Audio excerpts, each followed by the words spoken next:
Everything on the Hartley estate is for sale, apart from my wife. That's true, and the way she's operating at the minute, she might be for sale shortly, but that's the truth. We've created a platform that people are now copying. I have always had a problem in life with people who quote my quotes, state my words, and try to copy what I do. I've always had a big problem. My wife's always got hold of me, tapped me on the hand and said, listen, calm down. It's a compliment. Whenever you see a car sitting on water with the branding behind it, there's only one company that can do that, that's Tom Hartley. Bugatti, Koenigsegg, Pagani. These are some of the luxury car brands that Mr. Tom Hartley sells. This man is a proper entrepreneur. He's got dyslexia. This has not held him back.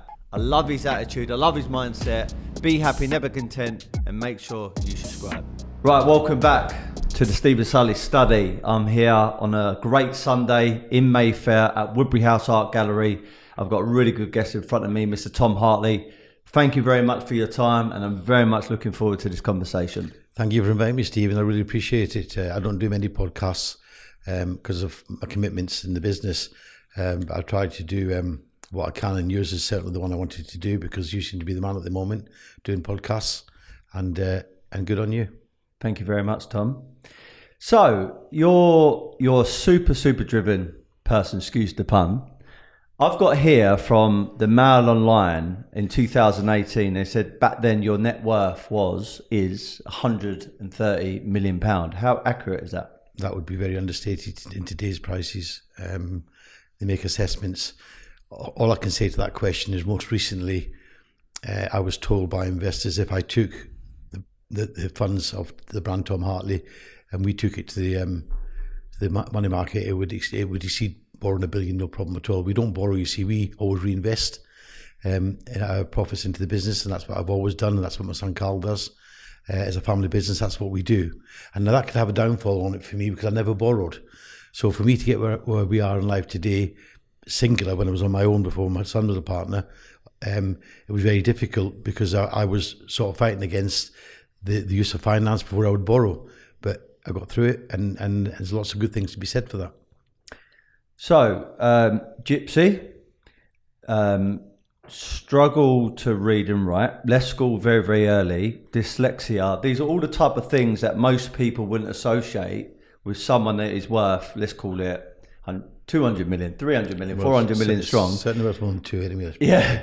I feel like you could, if I was borrowing like lots of other people doing business, it would be $1 billion. Yeah. So let's say that we have no finances, so it would be $1 billion. Okay. Be a billionaire then. These titles or these words are not affiliated to someone like that. So what defines you? How are you so successful, but then in the same breath, you know, you have admitted even on your book and loads of other podcasts that reading and writing has been a challenge in your life? I haven't got a problem with that because every upside's got a downside in life. So there are positives and there are negatives to whatever you talk about in life. And for me, and for the way I was brought up, my family were in the carpet business in the 60s in Glasgow, 60s and early 70s. And I used to go about, my dad, he wasn't a car dealer then, but he changed his cars a lot.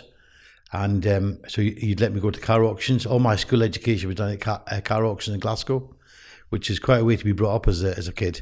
You see a lot of things you shouldn't see, and a lot of things that you need to see. And so I sacrifice. You have to make some sacrifices in life. It's like a golfer. A golfer can be good at one area of his game, but other areas are a bit weak. So for me, spelling, I can read and I can write. Spelling has not been my strongest asset, but counting most definitely is. Mathematics. The irony is, though, even having dyslexia, and so do I, by the way, and ADHD, you've got a book called The Dealmaker, which has been very, very successful, and I listened to it. Incredible. So you've defined the odds. You know, most people say if you can't really read or write, you've got dyslexia, you'll never be able to write a book. Why did you decide to write your own book? Well, I got to the stage in life, a couple of motoring correspondents and a couple of journalists keep telling me that I should write an autobiography. That was like when I was 50. I thought, you know, I feel too young to do that. And there were some things in life that I left that I wanted to do. And when I turned 60, I thought I'm going to make that move and write that book. And I never realised just how strong the brand and how famous the brand was. I knew it's very well known in the UK, but I never understood how famous the brand is worldwide. Tom Hartley. And so I sat down, we'd finished the new showroom that we'd done now on the Hartley estate at this time. And I felt the business was where it needed to be, as far as, since my son Carl's been involved in the business, it's obviously got stronger. Two heads is better than one.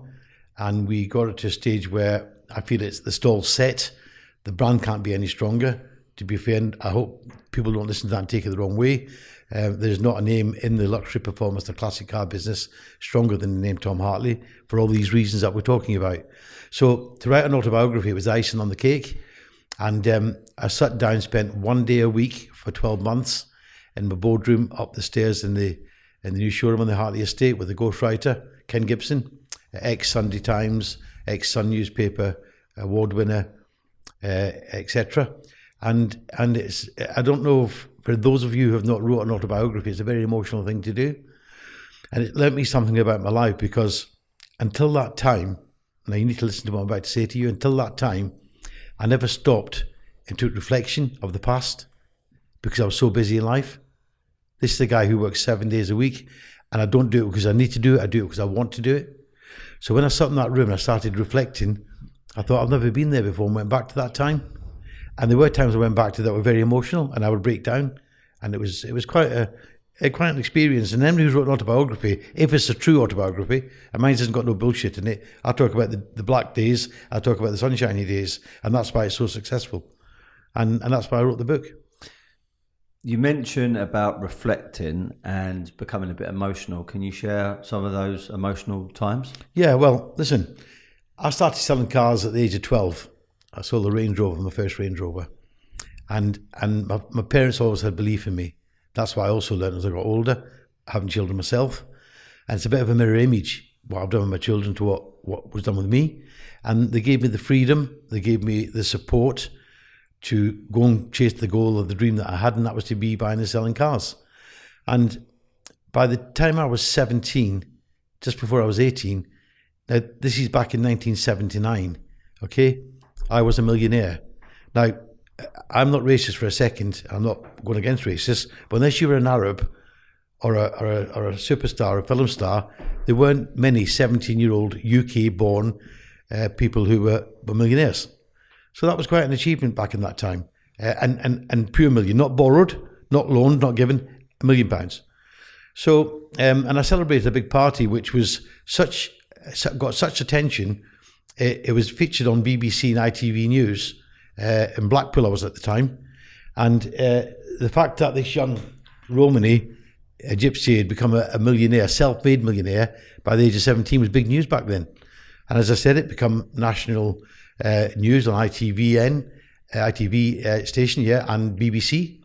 And so I was there flying. And then what happened, because I was importing Mercedes-Benz, Porsches and BMWs, mainly Porsches and Mercedes-Benz back in that time.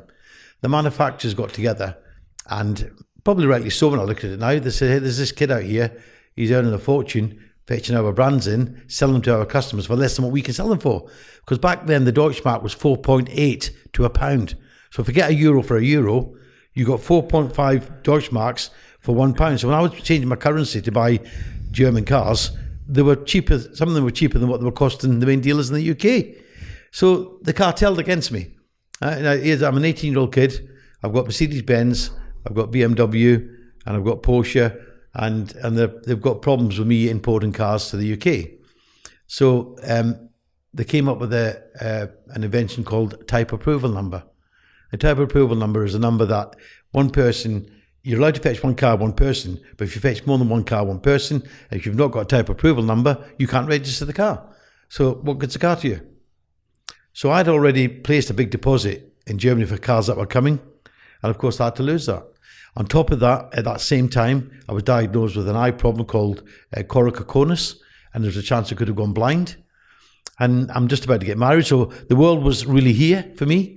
And overnight, not because I was drunk or I was useless or I'd done a bad deal, because I had giants of manufacturers fighting against me to stop me doing what I was doing so successfully.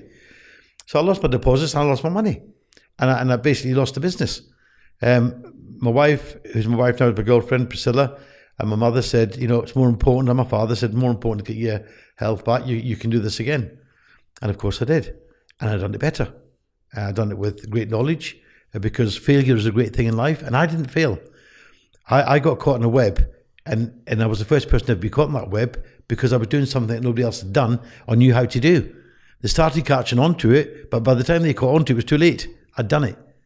So that was very emotional. I come to that stage of telling that story. I had the emotions of how great it was to be there, and then how to deal with the fall.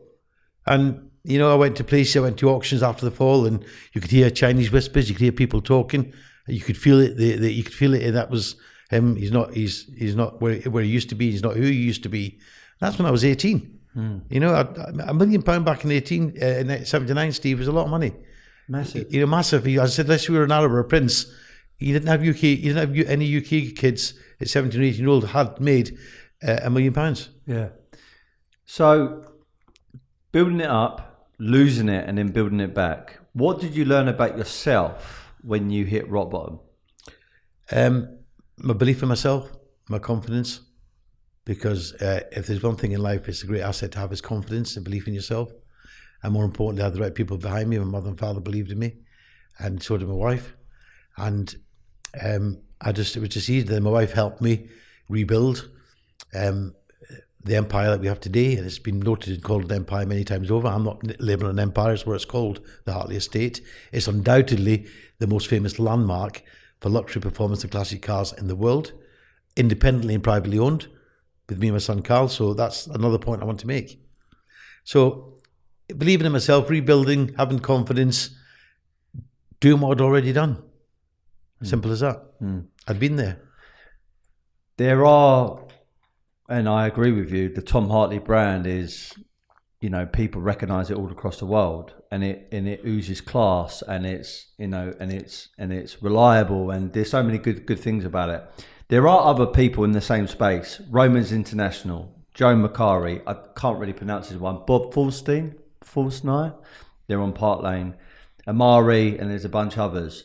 What separates you from all these other car companies? Look, respect is called peers, and respect is what I live for in regards to respecting others. The names you mentioned, I know a couple of them that I'd say I know them very well. The others I've never heard of personally, excuse me for saying that, but I haven't.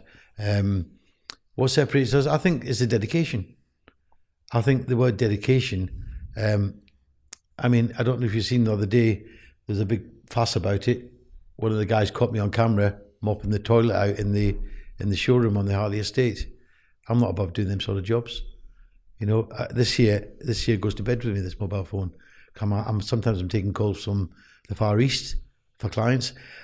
I'm a person who's got a lot of energy, and I only need 4 hours sleep a night. And when I get out of bed every morning, I get out of bed with attitude. It's my first deal. So despite my profile, I'm not a flamboyant person. I don't want a jet, which I can afford. I don't want a yacht, which I can afford. Game of golf, glass of wine, a nice meal with my wife, with my family, that's fine for me.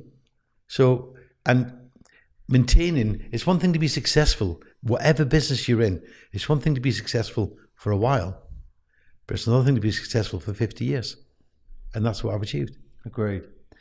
I listened to one of your other interviews, and also I've listened to your book. And is it true that you went to the best hotel in Dubai, tried to switch off for a week, and you basically had a breakdown because you just couldn't deal with relaxing? Okay, you've just seen this morning, you've discovered I'm claustrophobic because I can't come in the lift to come down here. Yeah. So let me tell you what this mindset is for Tom Hartley.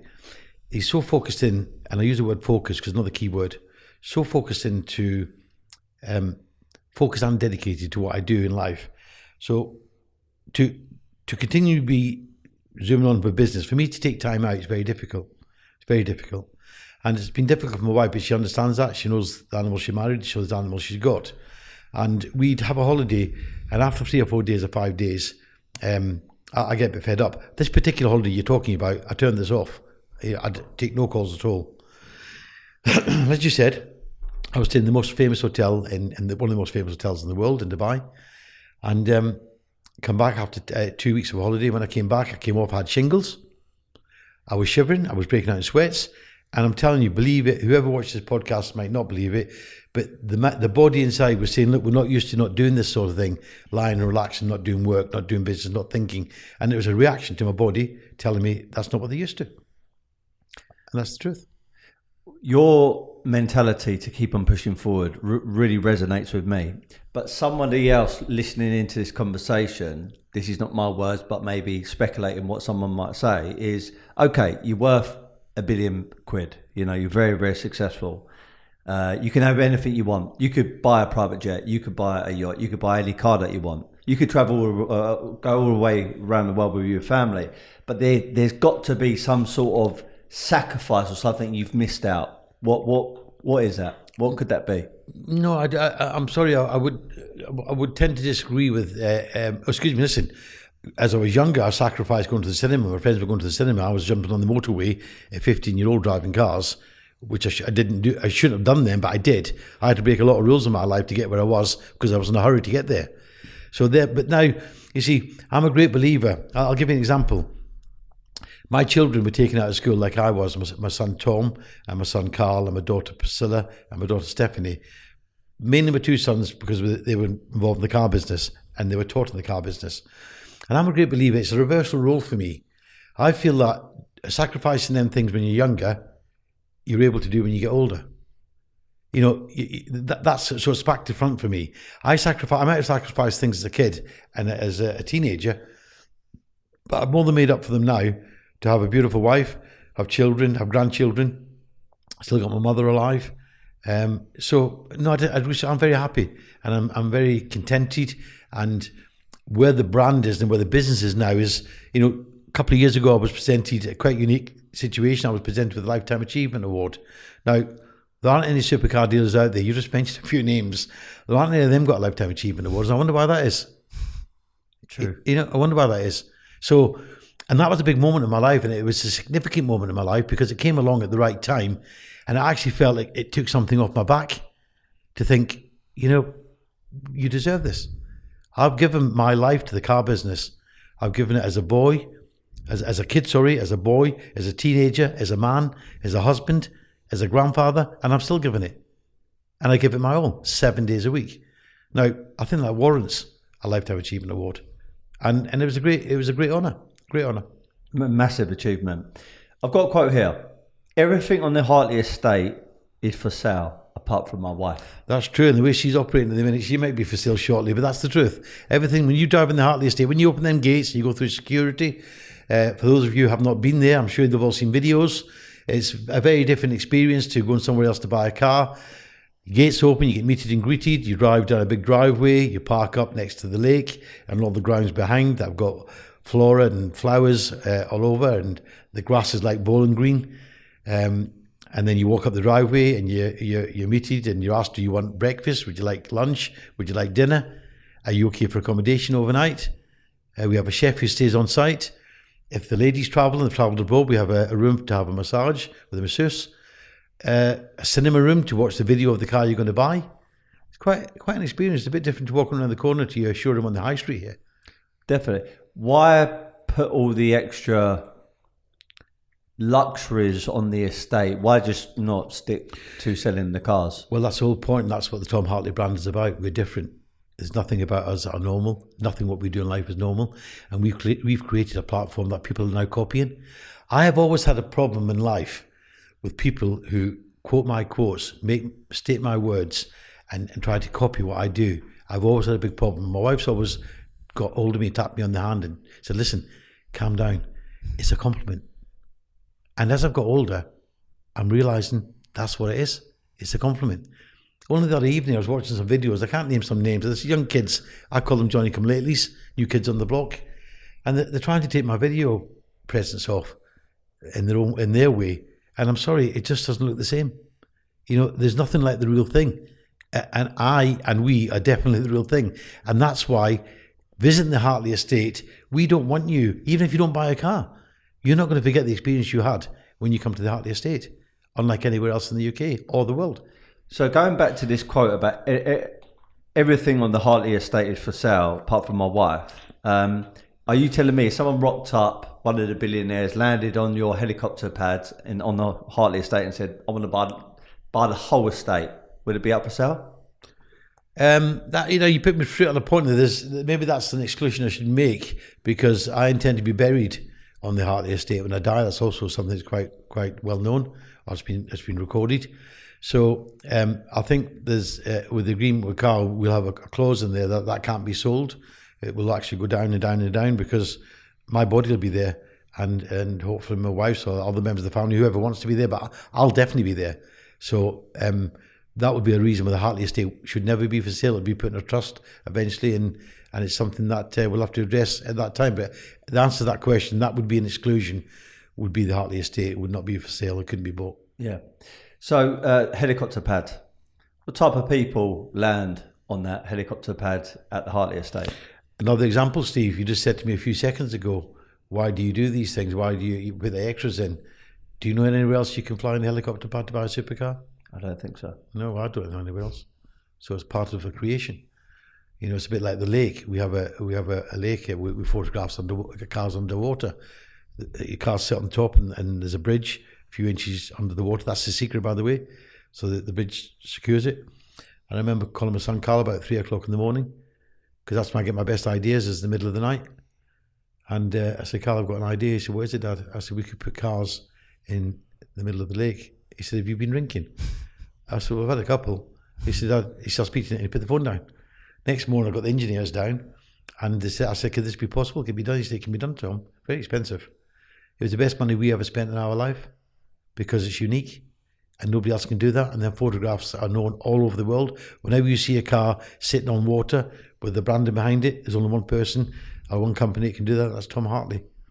I was on your website just the other day, and I think I saw a McLaren black one, P1, sitting on that bridge.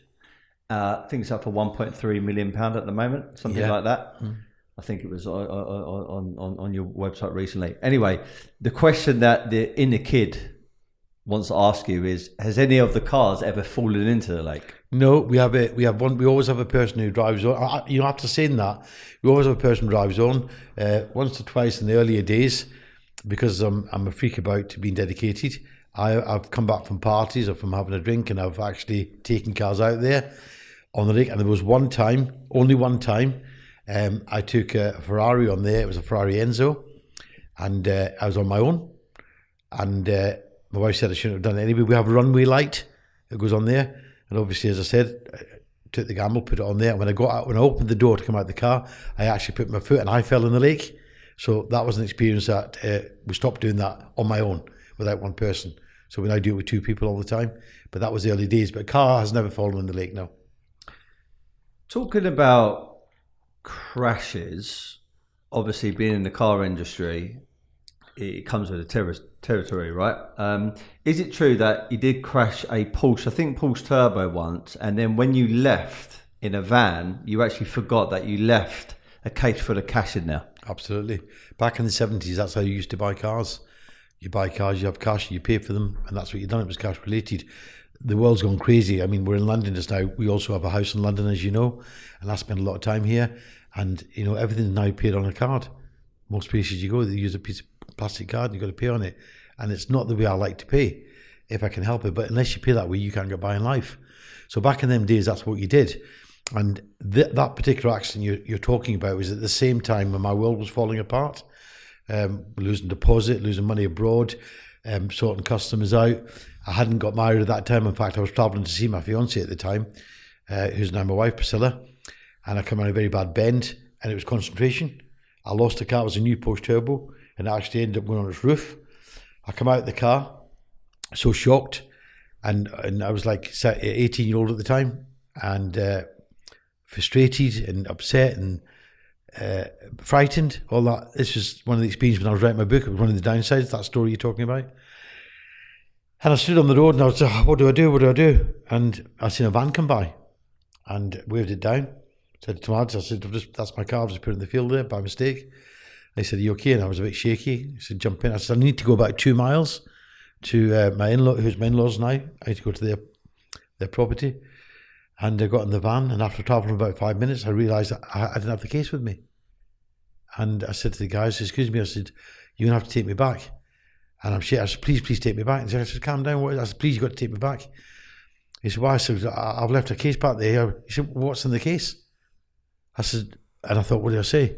I said, some important documents for my job, and if I don't get them, because to be fair, 100,000 quid in a case in 1979, 2 decades of I've never seen in my life.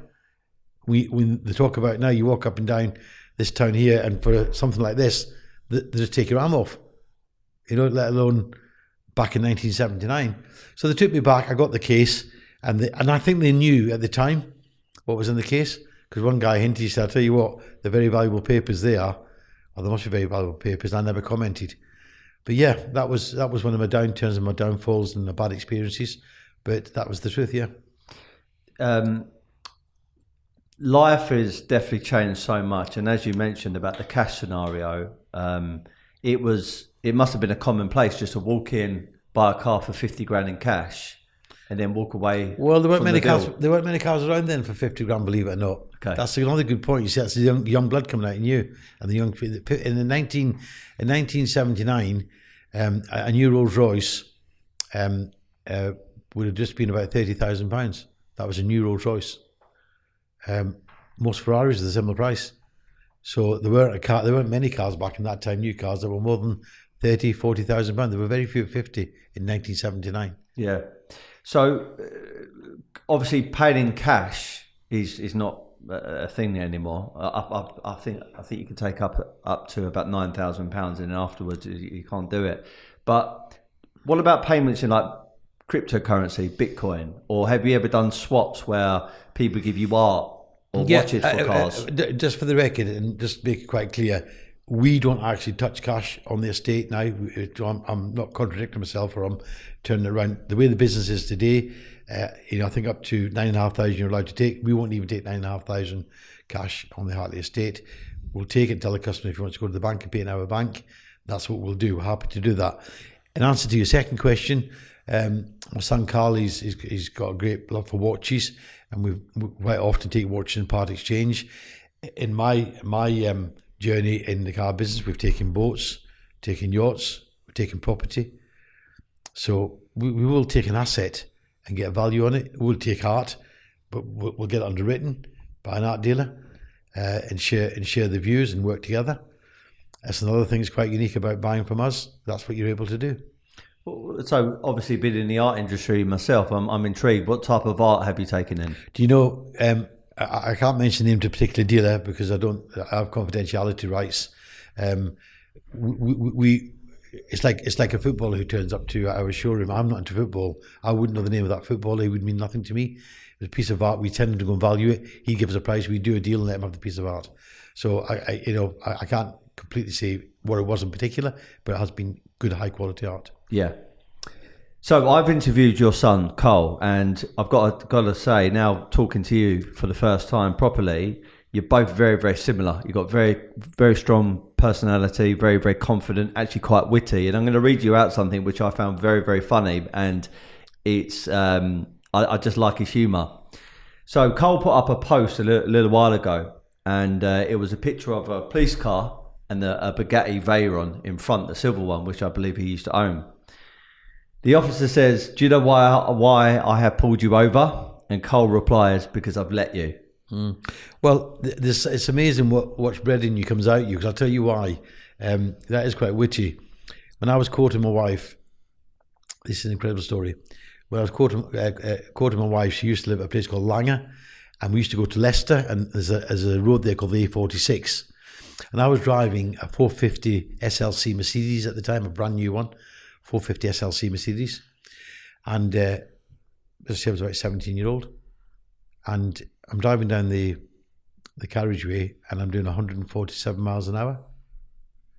When I get to the roundabout at Leicester, but it comes into the city centre, there's a row of police cars across the road, and as he pulls me over, there's 2 police cars a few seconds later who'd been chasing me, that I wasn't aware of, or on the route for me. So I pulled over, and the guy said to me, he said, "Do you know, we've been trying to get hold of you for the last 2 miles." And I said, "Well, you should get some faster cars." And it's amazing how when I heard about that quote, it was amazing how that had happened to me back in 1979. It would be 1980 to be exact. And I went to court, and the police officer read this comment out to the judge.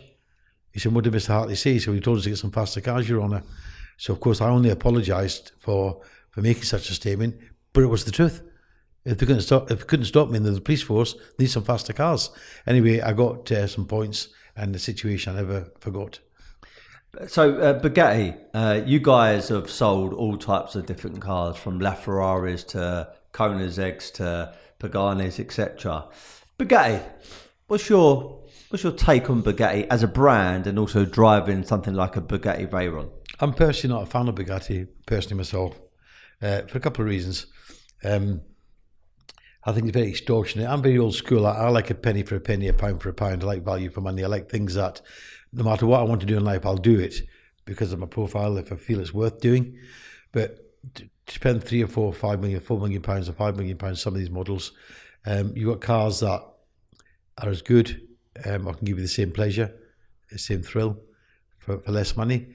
And I'm not sure that the servicing of these cars should be in the thousands, tens of thousands of pounds. After saying that, it's the ultimate car to own. If you have more money than sense, you should have a Bugatti. That's what, and some people will be a bit put off by that statement for me, but I'm entitled to my opinion. And for me, I personally wouldn't own a Bugatti and drive one. That's my personal opinion.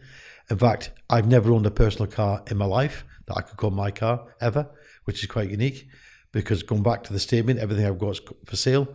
I couldn't get married to a car and be so passionate about a car to keep it, because it's business driven, profit orientated.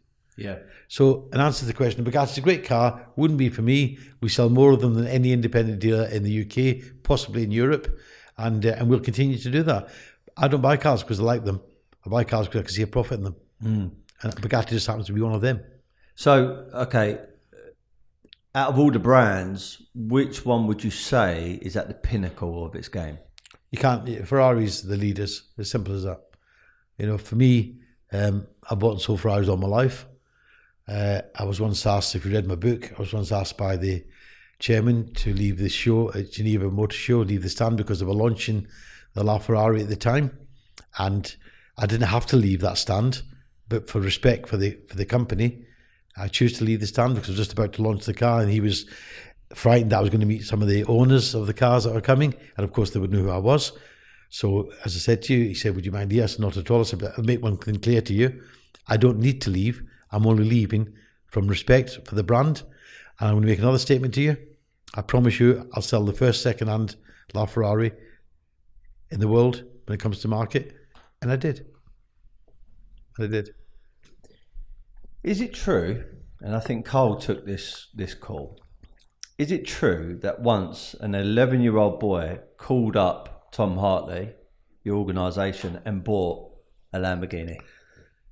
Yes, he did. That story is a lot longer than that. That story goes to a lot deeper deals than that. But from the start of that story, again, it's the mindset of my son Carl and my son Tom, who were brought up in the business. They would do these things only because that's the way they were at one time. You know, Carl would make phone calls many times. I'd tell him to make phone calls and ask questions about cars that were for sale. People would know it was a kid they were talking to, and he'd know how he'd get treated. He hadn't forgot that. So he took the call, and apparently I wasn't there. He took the call, and it was about 20 minutes long. And a kid asked all the questions about the car, and Carl said to him at the end, "How old are you?" He said, "I'm 11. Carl said, "That's good." And the kid said to him, "What do I have to do to secure this car?" He said, "Well, you're going to have to get somebody to give me a credit card." He said, "You can't give me a credit card, but you can get somebody to give me a credit card, and I'll take it off the market." He said, "I'll get my mum to phone you." Sure enough, 10 minutes later, his mum called. And she said to Carl, "You spoke to my son?" Carl said, "Yes." He said, "And I spoke to him with respect because I can remember what it used to be like when I was his age. And I'm asking you, Steve, how many people would have spoke to that kid for 25 minutes on the phone?" Not many. They'd have put the phone down. Okay. So Carl got the deposit from the wife, from his mother, and then the husband and wife visited the Hartley estate with that kid to pick up the Lamborghini. Carl wasn't there at the time, and the father started asking me about Bugattis. He said, "Tom," he said, and I gave him the same answer I've just given you. He said, "Well, I'm trying to buy a very rare Chiron at the moment." I said, "Really?" And I knew the car. I knew where the car was. And it sat with a certain dealer for 8 months for sale in their showroom. Can't mention the dealer. This guy lived 1 mile from that showroom. Okay. So I said, would you buy that car? He said, yes, I can buy that car from the owner. He said, well, if you can put a deal together, I'll have it. Just give me 10 minutes. I phoned the owner up. I said, if that Bugatti deal still got your car on the show? He said, yeah. So how much you want from us from it today? He gave me a price. I said, I'll have it. When I said to the guy, I said, I just bought that car for XYZ because we were going to buy the car for stock anyway when I got in that position. Been there for 8 months. And he said, okay, yes, that's what I paid for it. We want a fair profit on it, which he had no problem doing. He had the car, that was on the Saturday, he had the car in his house on Monday morning. The essence of that story is two points to that story. The dealer who had the car, I missed a point out. He went in to the dealership who had the car because he was talking about that car and nobody come and talk to him.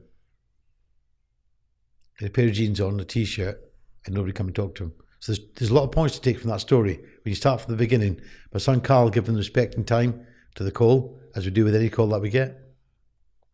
The fact that a dealer less than a mile from where he lived wouldn't give him the time of day, and he came in and bought the car from us.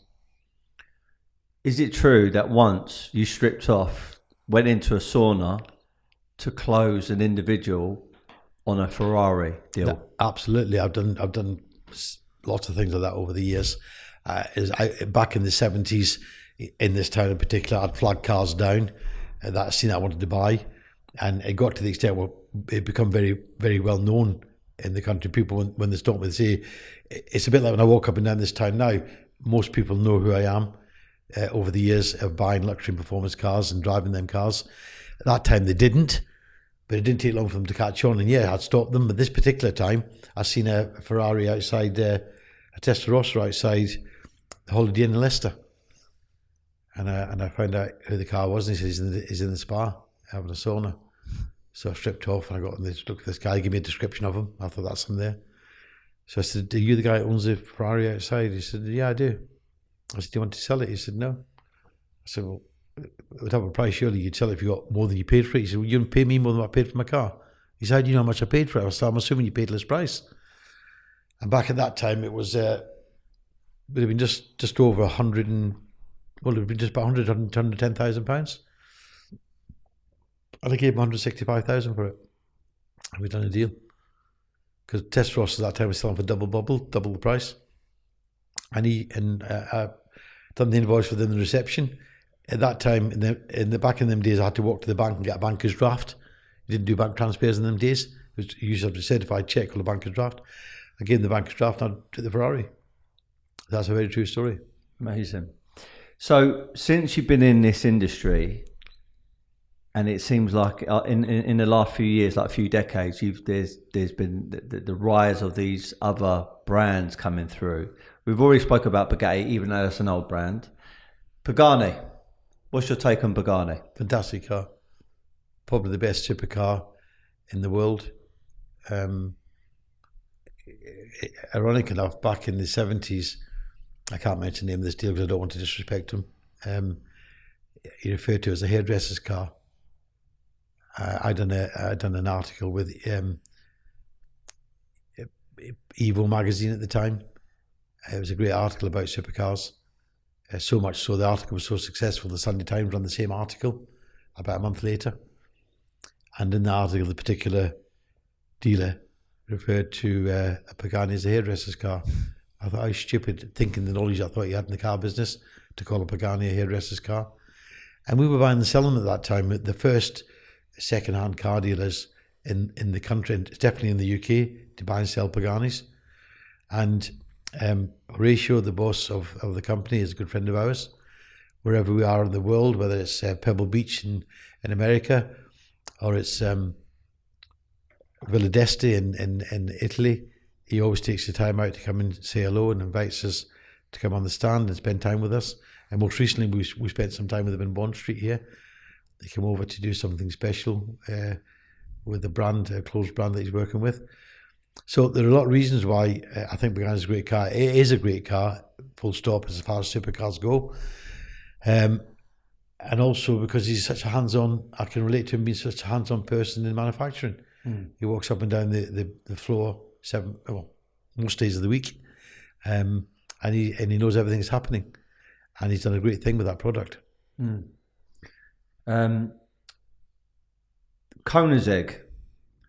I know there's been a few comments made by yourself in social media before about them, and also Cole said to me he was sitting there when we'd done the podcast. He said, back in the day, you didn't even know if it was going to turn on, or there was always these warning signs coming up. But they have moved mountains since then. What's your initial opinion about Koenigsegg as a brand today? Yeah, we see Carl can quote that because it's in his era, but I can remember lots of Ferraris and lots of Lamborghinis, Countachis. I can remember Diablos. When I used to wake up in the morning. When I used to wake up in the morning, did they start? No, sometimes it didn't work. So, but now I think Lamborghini is a fantastic brand, reliable. Your wife could drive one to Sainsbury's, which a lot of people won't understand. And in answer to Koenigsegg, yes. They've had the problems. They had the issues in the earlier days. That's no secret. But I think now their actual product is a great product. I think they've got it right. But again, it's learning from mistakes. That's what happens in life, and especially with manufacturing.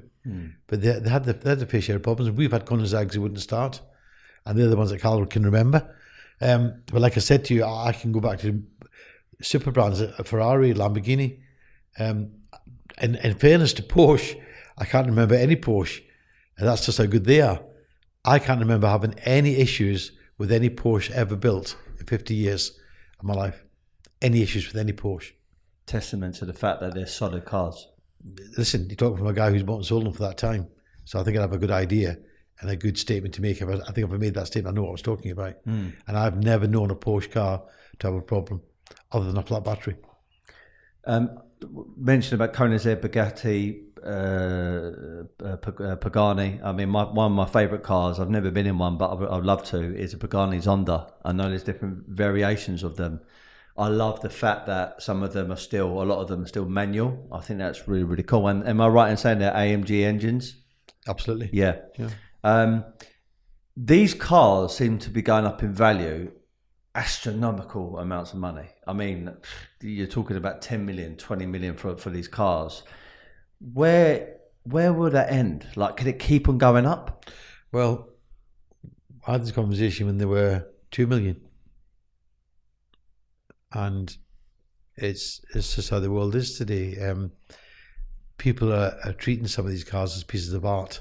So they're not buying them to jump in them every day and use them. They're buying them because they put the money into an asset that, in a particular model, there'd be limited numbers. Therefore, they can't be duplicated. So it's quite rare. And rarity always drives one thing in life, and that's price, supply and demand. And that's just how it is. Yeah. It's nothing more, nothing less. So if I had £1 million spare to invest into a car today, what would you advise me to buy?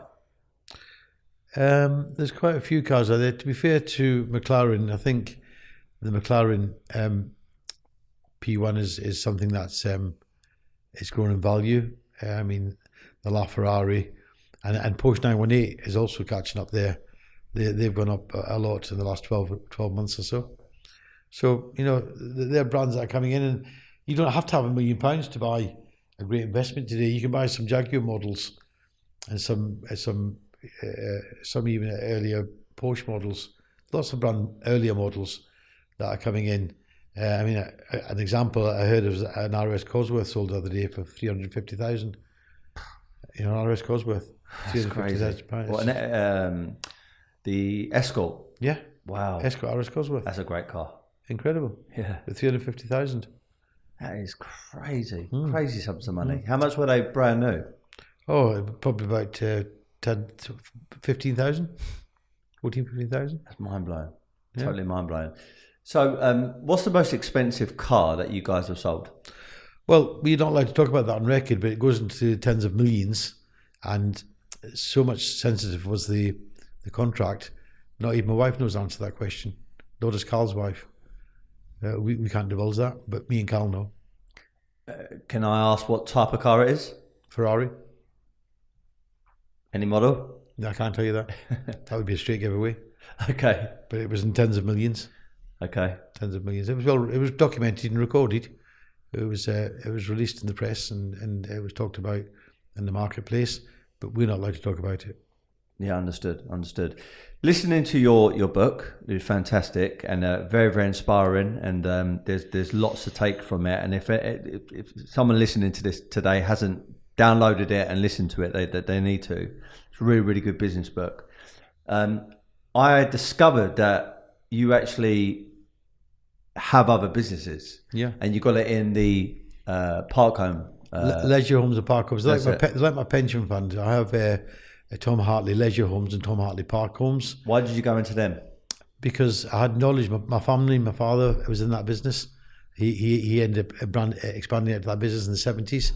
And my wife's family are in that business. And together we had the knowledge of how that business works. I'm not one of them who believes that you should be jack of all trades and king of none. When you know what you're doing and you've got knowledge of it, you should go with what you believe in. And again, the Tom Hartley Park Homes, Tom Hartley Leisure Home brand is very much like the car brand, but it's not as big, obviously, because I'm going to say not as big. We have 8 sites.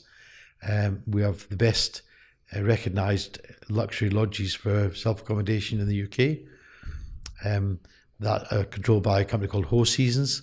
They do the bookings. And we've just opened a very exclusive development in Market Harbour, a place called Medbourne in Market Harbour, where we're selling homes. And people's way of having holidays now change. You know, with all the terrorist acts around and all the plane delays, guys are actually wanting to have a second home somewhere. The location we've just opened is a perfect example. You drive from London, you can drive there in an hour and a half, and you're in countryside, nothing but beautiful countryside with a hot tub, a nice accommodation. And we're not talking about a lot of money. Well, not a lot of money compared to the people who are buying the cars that they're buying. £300,000 buys you a second home on this estate, a gated area. And you could be anywhere in the world on a nice sunny day, but yet you're only an hour and a half from London. That's Medbourne Edge. That particular development is called Medbourne Edge. And you still got ambitions to grow that side of your business? My wife's giving me a threat that I need to stop carrying on with these things, although I'm driven by it. And my oldest daughter, a couple of years ago, we were having dinner at a table, and I was on the phone buying a new project, and while I was eating my dinner, and my daughter said to me, she said, "Dad, how much do you want?" And I looked at her and I thought, you know, what's a good question? Because what a lot of people don't understand, an entrepreneur never knows how much he wants. And the question you asked me earlier about my wealth, I haven't got a clue how much money I've got. I know it's a lot. In anybody's imagination, I know it's a lot. I can only go by what people tell me, accountants and investors who want to talk about the wealth management of the firm Tom Hartley and Tom Hartley itself. So I had to explain to her, so Priscilla, you see, your father's driven by success in achieving things. And that question to me 30 years ago would have been easier to answer, because I said, I want the money, I need the money. But I don't think about the money side of it now, because that'll come naturally. And most entrepreneurs who are at this level with the profile that I have in life, whatever business they're in, it isn't about the money. The money becomes secondary. But you do know the money's going to come. So every good business person I've ever interviewed, they're really good at selling because they're passionate about their brand, their product, their service, their system, etc. What defines you as a good salesperson?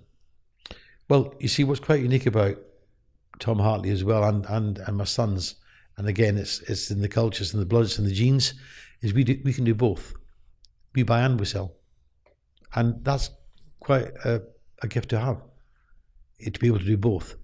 And I can't give too many secrets away in how we sell, but the quality of the product that we sell and the brand name for trust, you're almost there.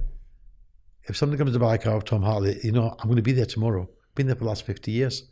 Good chance I'm going to be there tomorrow. Very good chance I'm going to be there tomorrow. And they come to a 50-acre estate where there's 2 showrooms, one with 3 floors, one with a single floor, 75 cars under a roof. The guy lives there, the other owner lives there, which is my son Carl. It's just a great feeling to have. It's called security, trust, belief, and feeling comfortable. That's a big asset before you start talking, having that on its own rights. And more importantly, I think the crunch line is value for money. Because we have access to family wealth independently, doing £1 million deals and £10 million deals for cars for margins that other people can't afford to do, because they're either borrowing the money to do it, and therefore they're not actually making profit and they pay the loans off. We'll take them deals because we don't borrow money, we deal with their own money. So I asked Cole this question. Doing my research, you guys have got over 100 million in liquid cash ready for a deal. Is that true? That would be a far underestimation. I'm sorry, Steve, and I don't want to sound boastful or bragful on this podcast, because that's not the sort of person I am. With TH, you see what you get, and I say it as it is. And if some people don't like it, that's too bad. But 100 million would be a very underestimated value in cash that we have to buy cars. It'd be tens of hundreds of millions. That's good. So would you say that gives you the ultimate advantage over Absolutely. many other organisations? I wouldn't say it's a fact. And the market knows that. You know, the market knows if a guy wants to unload a car tomorrow for £1 million and he wants it very quickly, and he wants, like, you know, no, I've got to go to the boardroom and speak to the investors. I'll have to speak to the bank, see if I can raise the money. We can do them deals in a 2-minute telephone conversation, and it can be paid 2 minutes afterwards. So it can take 5 minutes to buy and sell that car for £1 million or more. And that is an advantage we do have in the marketplace. So if you lost everything today, what would you do? How would you get up off the floor and rebuild? Well, that would be very difficult, because I'm 62 now, and I don't think I'd have the same energy. Despite, I don't know if you can feel I have a lot of energy now anyway for a 62-year-old. As I said, I only need 4 hours sleep of a night time. I don't know if I'd be able to have the same energy to do the same things again. And I think today it'd be more difficult because of how the world is. Very more difficult to my days. What would you do? I'd go back to the car auction, buying cars from private sellers, and start all over again, go back to the drawing board. Once you've been to the drawing board twice, the third time shouldn't be a problem. But touch wood, I don't see any, and I say that with respect, because you can't ever guarantee you don't know what's around the corner tomorrow. I have a few health problems. I have 2 aneurysms in my head, which is a problem I have to bear, and I think about every day of my life. Some people who are told that sort of thing in life, they have to have medication to be able to cope with it. But for me, it's a good thing that I know, because there's certain things in life I can do and I won't do because of the 2 aneurysms. And an aneurysm is not one of them things, when they bust you fix it, when they bust you die. You know, you die, you don't get over it, you're dead.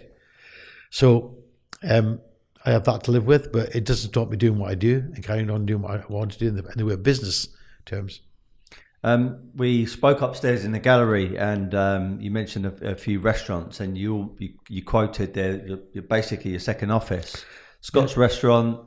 I think you mentioned another one earlier. There was Scalini's, yeah. Fantastic Italian restaurant over in Chelsea, isn't it? Like Knightsbridge Way.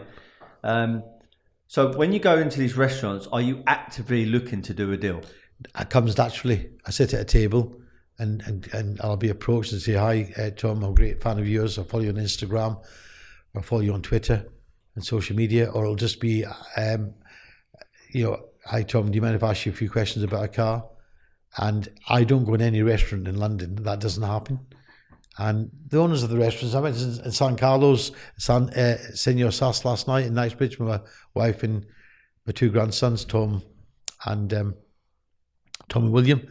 And the 3 or 4 different, in fact, the table next door to me was a guy who sells watches, and he made himself well known to me, and said he follows me and he loves what I do. And it's a great line these people always give me. It's an unbelievable, it always starts off with, I love what you do. I love your drive. And I have a little phrase that I created about 12 months ago, keeping people motivated in life, getting out of bed at 8 o'clock in the morning, not to be a lazy bastard.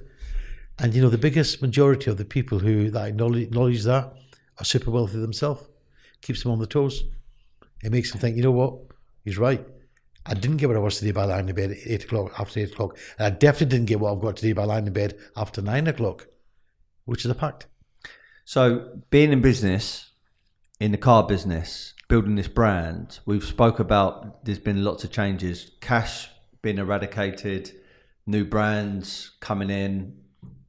The values of these cars are going through the roof. But I think the biggest change is the age of social media. Absolutely. How important is social media to you and your brand today? It's very important for a number of reasons. And, I'm not I'm used to technology. I don't have a computer on my desk. I wouldn't know how to put a mouse on the connection. I just don't do it. I can't do it. But for social media, I think it brings people together. Listen, you get some sad people out there who got jealous, well, more jealous than sad, who put a stupid comment on something you posted. Sport ducks back to me that, I'm used to that. I've had plenty of kicks between the legs and I just get on with life. It doesn't bother me at all. And when you're up there to be shot down. That's what people will do. Mm-hmm. And, but I do believe I've got loyal followers who know the brand, believe in the brand and believe in me. And that's what's great, and that's priceless. Trust is priceless, whether it's on social media or it's in business, it's priceless. Do you know there's a lot of YouTube supercar sort of influencers, Shmi 150, and there's so many different ones. I mean, Mr. JWW. What is your take on that? The YouTuber, the car YouTubers. Do you think it's good for the car industry, or do you think it's a little bit unusual? No, I think it's great. A couple of names you just mentioned we know quite well, and I think they do a good job. In fact, I have it all the time when I'm driving in London. I get out of the car, I've got car spotters coming to me and they see me getting out of a car in the restaurants you've just mentioned, or wherever I visit in London, the Dorchester Hotel or the Ritz. The other day I was parked outside Claridge's, and two young kids were visiting from Australia, and they come up talking to me, and they were car spotters in Australia. They're doing some sport around Mayfair, and I think it's good for them. I think it's a great thing. Yeah, I think they educate people to know some things about cars that they wouldn't have known had they been doing what they're doing. Yeah. Did they ever come to the Hartley estate? Yes. Good. MJW in particular. Yeah, it's good stuff. He is. I met him on the Gumball Rally last year. He's been on the podcast. Nice guy. Yeah, really nice guy. Again, comes from an old school family. And I think, I like his morals, and like his demeanour. I think he's a nice person, I think he does it as good as any, if not the best. Yeah. So your business, and I would say very similar to the art market, even to the watch market, there's a lot of cross-pollination. There's a lot of very, very similar sort of high-profile people that buy all these assets. And I believe off the back end of these purchases, other opportunities are born. So when you're doing deals for, a £2 million car, a supercar, for example, have you ever had other opportunities that have just opened up to you because you're dealing with that one individual buying that supercar? Absolutely. Can you share anything? Well, in particular, buying property and buying people who have bought cars from, I've ended up buying mobile home parks from, park home estates, that I wouldn't have bought had I not bought cars from them. But being able to manipulate that situation and make it happen is also a gift in life. A lot of people see it here, but they don't see it there. It's called vision. Vision, focus, belief, dream. It's all. There's many words, but they all arrive at the same thing. It's being able to see an opportunity. Because some people can't see an opportunity because they don't know an opportunity. Very true. It's quite unique. Yeah. So you and Cole, like I said earlier, are quite similar personalities and both very, very driven, successful alpha men. But there must be times where you might clash. Does that ever happen? Carl's my best friend as well as being my son. And we, despite the fact we live about 65 or 70 yards from each other on the Hartley estate, we're so focused and dedicated to what we do, we don't see a lot of each other. Carl's office is on the ground floor of the new showroom, and mine is on the top floor. And I'm walking up and down the showroom all the time, and we always share car purchases together. We always talk about them together. If there's a situation, as I've got older, if there's a situation being a father, it's very difficult. My sons have had it very hard, because to follow the tracks of the footsteps of Tom Hartley, that was successful back in the 70s and 80s, and it was a well-known established name. I mean, Top Gear filmed me, BBC Top Gear filmed me. I was the first independent subject to ever be filmed by Top Gear in the late 80s, early 90s. And so the name was very famous back then. So the upside of that was great for the brand. The downside was my sons had to prove themselves in their own rights. And I'm so grateful, and I feel so proud of the both of them that they were able to do that. You know, they're very successful men in their own rights. They do their own thing, and they're very well known, and people know they've watched them grow up as teenagers, and they weren't born with a silver spoon in their mouth. They were born with a plastic spoon in their mouth. They can't feel sorry for having a father who was so famous and successful in the car business that happened to give them an opportunity. Now, they took advantage of that opportunity and they made it work for themselves, and good on them. Because I've seen lots of entrepreneurs build businesses and empires, very successful, and their families have ruined them. In my case, Carl has helped expand the Tom Hartley brand where it is now, because my other son does his own thing.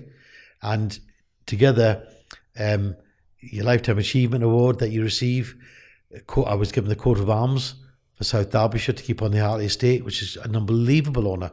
Unbelievable honour for the local council to come and say, look, we want you to keep this on the Hartley estate for life. I'm a car dealer. But I get these honours. And as I said to you earlier, no disrespect to my peers, show me somebody else who gets them honours. But that's what being 50 years in the business does for you. Tom Hartley Jr., I read that he was working with you guys for a long time, but now he's come away. Why? Well, my son Tom, he introduced the business in 2008.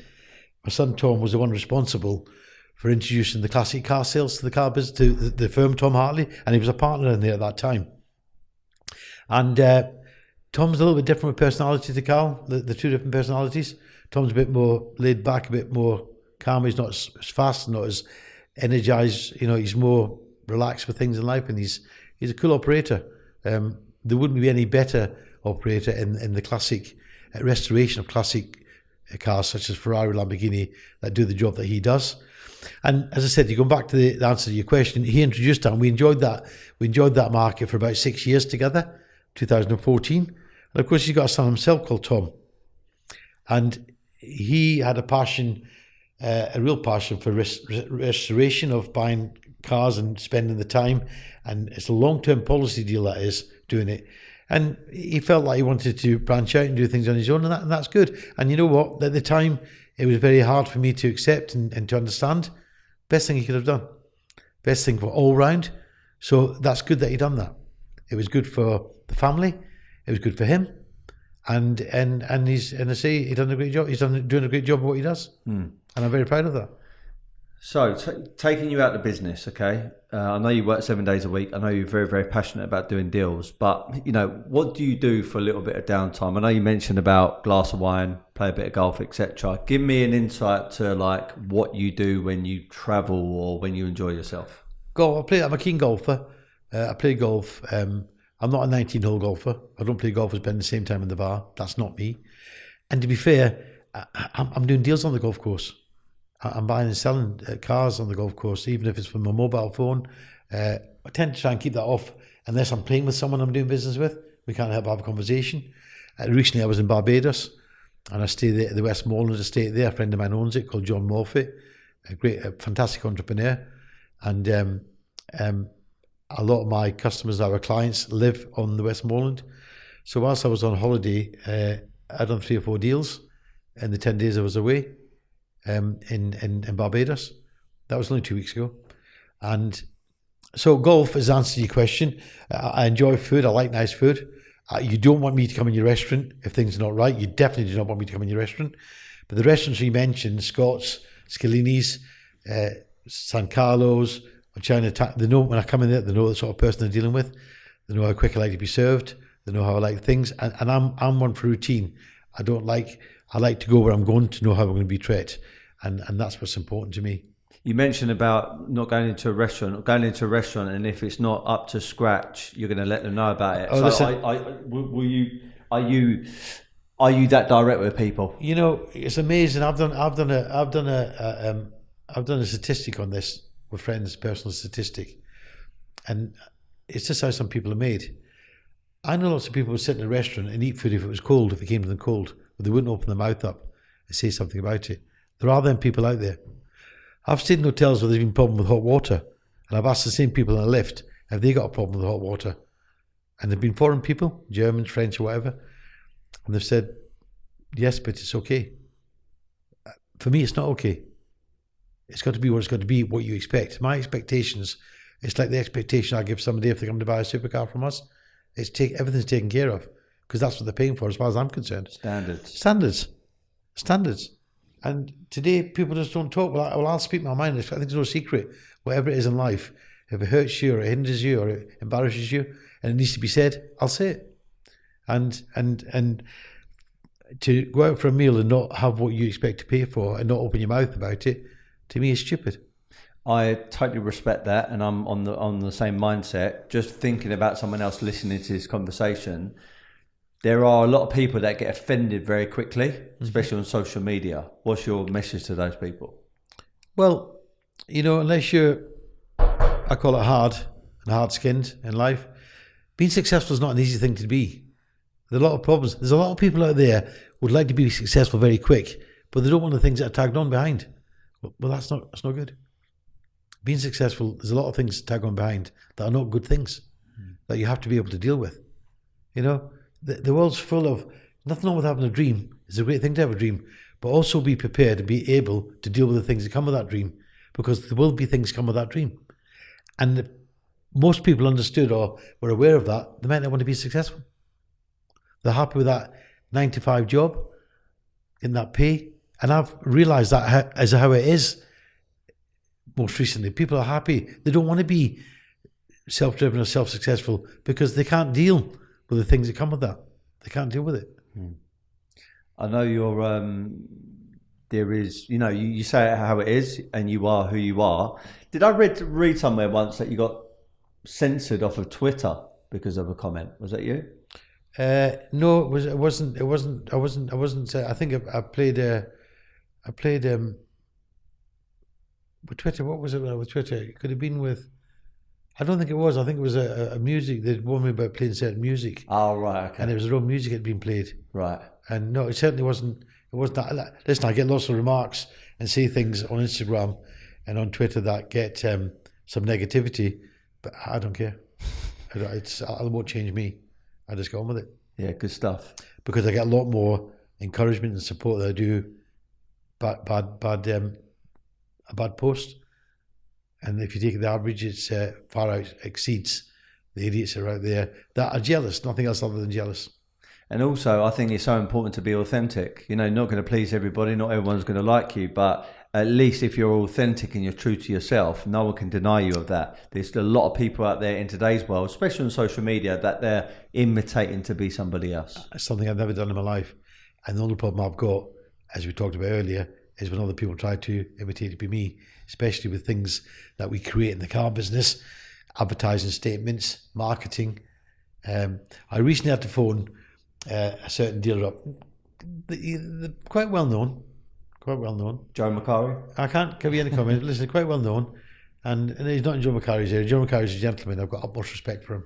Is he a traveller as well? No, he's Italian, Joe is, but he's a great guy. However, this particular person was using the line Dealmaker, hashtag Dealmaker. So I sent him a message first of all, and he didn't reply. And so I picked the phone up and I explained to him that I own the copyrights for the Dealmaker. Nobody can use that word in the car business other than me and us as a firm. And he denied using it, and so I had to send him a copy of the post. So I put it through to him. It's there. And that certainty I got no respect for. And I said, oh, he lied, he denied it, but he's not used to Dealmaker again. Because if he does, he'll sue him. That's what I told him. To conclude this podcast, Tom, I'm very intrigued to see the next few chapters for you and also your brand. Tell me, 5 years from now, 10 years from now, 15 years from now, how can we see it evolve? What's going to change? Well, I'd like to think that my grandson was going to come part of the business, Christian, which is Carl's son, but that'll be Carl's decision, it'll be Christian's decision. As far as carrying on with the family, he's about the only step down there that will be going, carrying the brand name on with Carl. I don't know what my energy is going to be like as I get older. Just now, I'm as driven as I was when I was 12-year-old, with the same drive. I might not have the same energy. My mind tells me that things I have, but my heart tells me that I haven't. We have lots of people approach us to buy the brand name, which is priceless. We wouldn't sell it. So I think we're in a situation where we can take it further if we want to. Me personally, I don't want to. If Carl wants to do that with his son and do things in life a bit different, that might come to the time when that might be the case. But just now we operate a 50-acre estate. We have an office and a home that we use from London. So we're based here to have a presence here. And because of technology nowadays, whether you're placed in Berkeley Square or based on the Hartley estate, it's irrelevant. Guys shop on the internet. And when you have a name that's so successful and achieved what the name Tom Hartley has, you're more than 50% there selling that guy that car. Last question. So I came up with my own mantra a few years ago when I first set up my first ever company when I was like 24 years of age. And it goes like this: be happy, never content. Now, I've got my own interpretation of what that means, but if I were to ask Tom Hartley, what does be happy, never content mean to you? What my daughter asked me at the dinner table, I told you about half an hour, how much do you want, Dad? And I had to look at her and explain to her, an entrepreneur, a proper entrepreneur, never knows how much he wants because he just keeps going on. He likes the risks and the gambles. As I also said to you earlier, for young kids out there who might be watching this podcast, it's not all a blue sky. People paint success as all being a blue sky and great things. With success comes a lot of problems, and you have to be able to handle them problems. And for me in the car business, for us in the car business, me and Carl always compare the deals that could have got away, that didn't get away, because we persevered with them and we didn't give up. That's the difference. And contentment is happiness. As long as you've got your health and your family are healthy, that's a big part of being successful. It's not just about how much money you've got or how much money you've made. And when you get to a stage in life where I find myself, as I said to you, you don't think about the money. Asking somebody to say, your wealth, I haven't got a clue of my wealth. I don't know. And as I said earlier, I know it's a lot of money. And I know it could be, if we take the market base, it could exceed $1 billion or be $1 billion. So I don't think about that because I don't need to. Really appreciate your time on this wonderful Sunday. Hope you have a fantastic rest of the day. I've really enjoyed the conversation. And if everyone's got a lot of value from this, please subscribe. Be happy, never content. And once again, Tom, thank you very much for your time, mate. Thank you, Steve. And also, guys, don't forget to buy the Dealmaker autobiography. A lot of tips in there that Stephen's mentioned today. And that's why it's the bestseller. Honestly, it's an incredible book. And no other car dealer in this world or this country has a more successful book. There you go. Thank you very much. And I'm looking forward to a part 3 with you and Carl on the Hartley estate. That will happen. That will happen. Cool. Thank you. Thank you, Nice Stephen. one. Cheers.